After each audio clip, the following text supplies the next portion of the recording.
screen now. Once again, we've already got the frame cut, the pieces cut. I'm just getting ready to assemble them with the magnetic connectors. Magnets fit just flush in the back of the connector. If you're used to using a track system already with connectors, you'll want to make sure that you're using the right connector, because these are specially made for the magnets. So if you're using magnets, don't just use extra connectors you have laying around that weren't made for magnets, because they won't retain the magnet. These are designed to grip the magnet in there once it's in place. But once you have that already, magnet in the back, you'll notice there's a red dot you'll see a red dot on some of these just marks the polarity of the magnet. It's irrelevant to how you put it in. It would only matter if you were trying to connect magnets together. You'd have to connect opposite poles. But when you're just attaching to the metal of the unit, it doesn't matter which side is facing out, so you don't need to worry about that.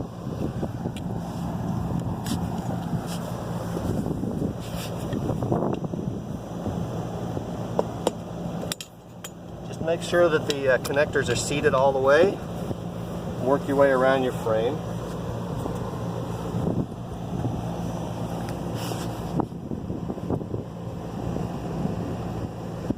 So the best way to do these, I've found, is just to take the stack of magnets, leave them all in a stack, push the bottom one into the connector, and then slide it off.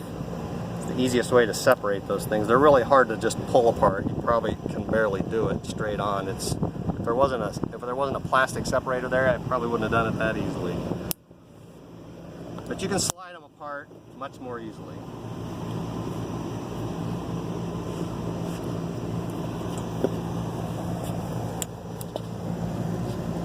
These magnets have about 17 or 18 pounds of pull strength, just a straight pull strength. But the shear strength is a little less, so that's why you can separate them easier. But what you're concerned about on the installation is how hard they're going to how well they're going to adhere to the unit. So that's where that 17 pounds really shines, because that's a lot.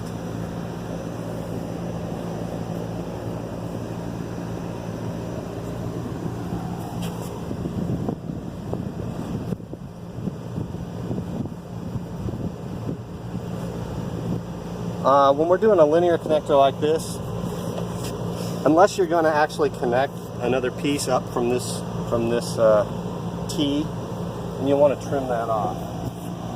Pardon me while I grab my trimmer.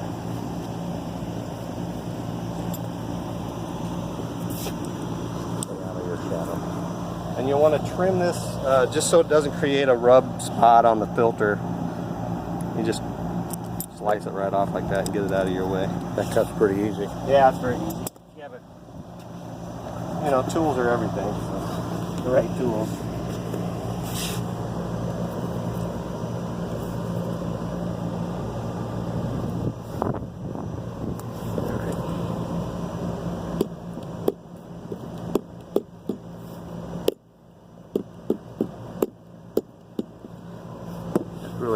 Really nice, a tight fit. Nice and snug.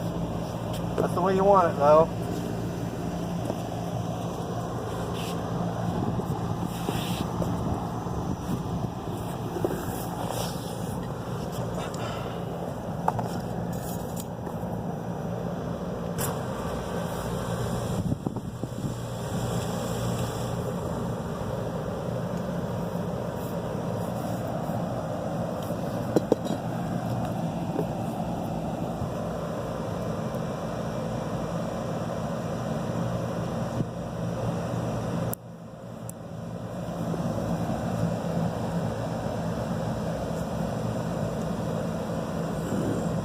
Now you want to make sure that the magnet is flush with the top, basically. Is that what you're doing?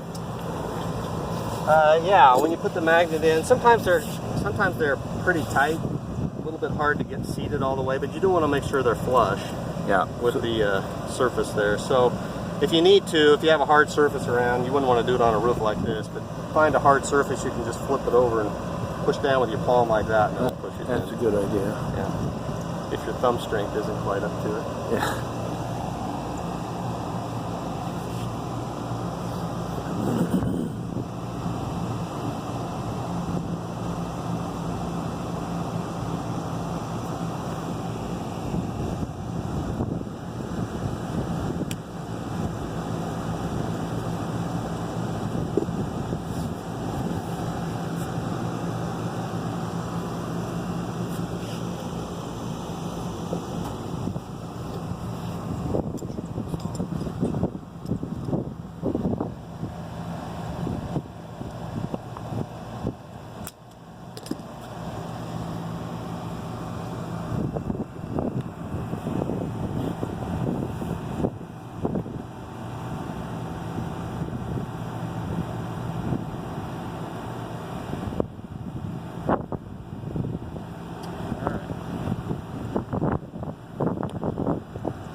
Alright, so the frame's all assembled. You can go ahead and put the frame on and then mount the screen if you want, but I usually just drop the screen on it.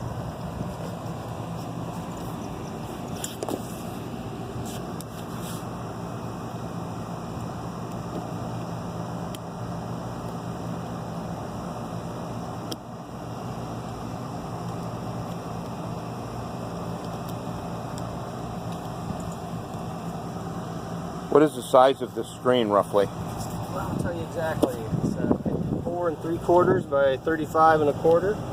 Okay. So just over, 3 by 4.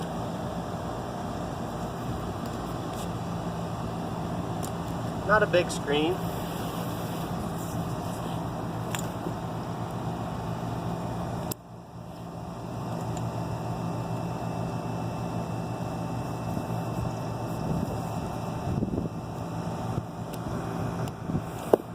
These magnet mounts are going to make these smaller jobs that you come up with for intakes or small units like this, they're going to make them so much easier.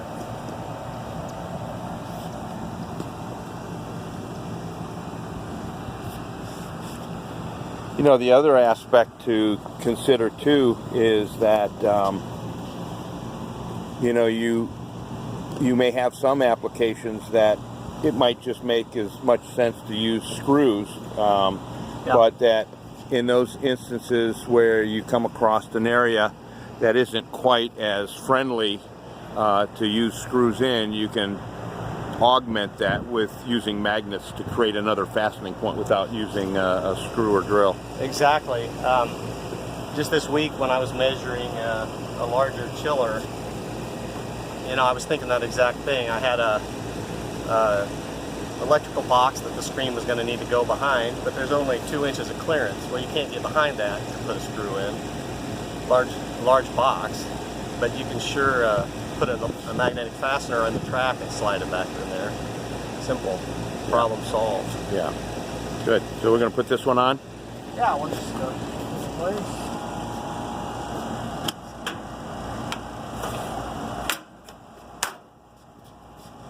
Boy, these things really snap in place, don't they? You can hear them snap.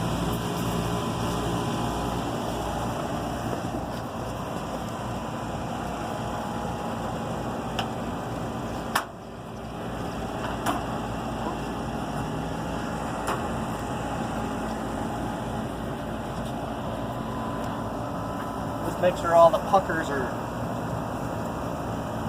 taken out of the screen, on the around the perimeter of the hem, so it's nice and flat against the unit. But that's how it works, and it's a big improvement. It's a big change. It's going to make a big difference in your installs. Yeah. How long have you been installing yourself filter screens? I've been installing about 4 years, and I've kind of gone through the progression of not using any track to using a lot of track. The PVC was a big, an important improvement, I think, made it really simple to work with. So I used a lot of that, and now these are just the next progression. It's really great. Well, this looks really good, and I think this went in, and I wasn't looking, but the whole thing went in probably under 7 or 8 minutes at most on this side. So now we've got a fully installed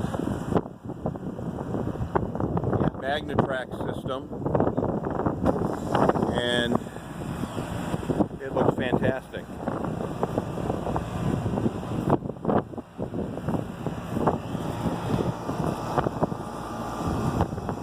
Notice how the track fits snugly up against the fastening point, so we don't have any gapping in there to allow air to bypass.